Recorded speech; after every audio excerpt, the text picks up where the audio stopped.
Samsung's move away from plastic continues today with the Galaxy Note 5 and S6 Edge Plus, two phablets with very similar hardware under the hood, but which portray very different characters on the outside. Let's start off with the Note 5, which is mostly a bigger Galaxy S6 but with S Pen support. If you have handled an S6 before, the Note 5 should feel instantly familiar. The sturdy chamfered metal frame and glass front and back combine well for a very premium look. While the screen in front is flat, the Gorilla Glass 4 at the back is curved, which is really a good thing as it makes the device very easy to hold. Galaxy Notes have always been huge and powerful, and the Note 5 is no different.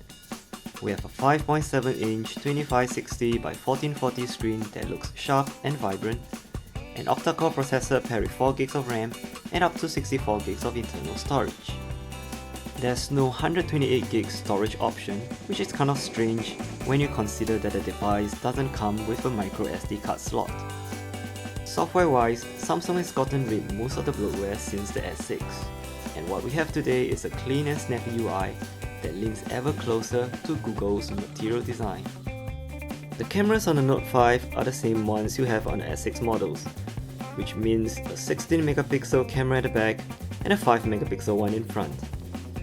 This also means that the camera bulge at the rear is still there. That said, all the Samsung camera features that you love, like tapping your finger on a heart rate monitor to take a selfie, 4K and slow-mo video recording are still around. And now, you can even shoot in RAW mode or do live YouTube video broadcasting. Of course, this wouldn't be called a Note if it doesn't have an S Pen. The stylus is still stored at the bottom right corner, but the tip is now spring-loaded and pops up just enough for you to pull it out when you pressed it. Like before, you have the Air Command features, so you can take a memo or crop an image quickly, or you can simply use the pen to navigate the user interface. One useful addition this time round is the ability to add third-party apps to the Air Command menu. You can also screen capture a long web page, and if you are in a real rush, you can start writing straight away without having to turn on the screen once you pull out the S Pen. If you're willing to trade the stylus for a curved screen, then there's the Galaxy S6 Edge Plus, which, to put it simply, is the bigger version of the S6 Edge. The curved screen aside, the S6 Edge Plus is also very similar to the Note 5. It has the same Exynos 7420 processor with 4GB of RAM, the same pair of cameras, the same 3000 mAh battery capacity, as well as fast and wireless charging features. But thanks to the curved screen, the S6 Edge Plus has a few features that the Note 5 doesn't have. For example, you can place app shortcuts on the edges so that your favorite apps are always a swipe or two away.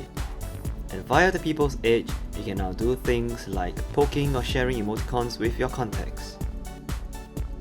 The Galaxy Note 5 will be available from August 15 and the S6 Edge Plus from August 22nd. The Note 5 starts from 1088 for the 32GB version and the S6 Edge Plus 1188. The 64GB versions for both are available for 1188 and 1288 respectively.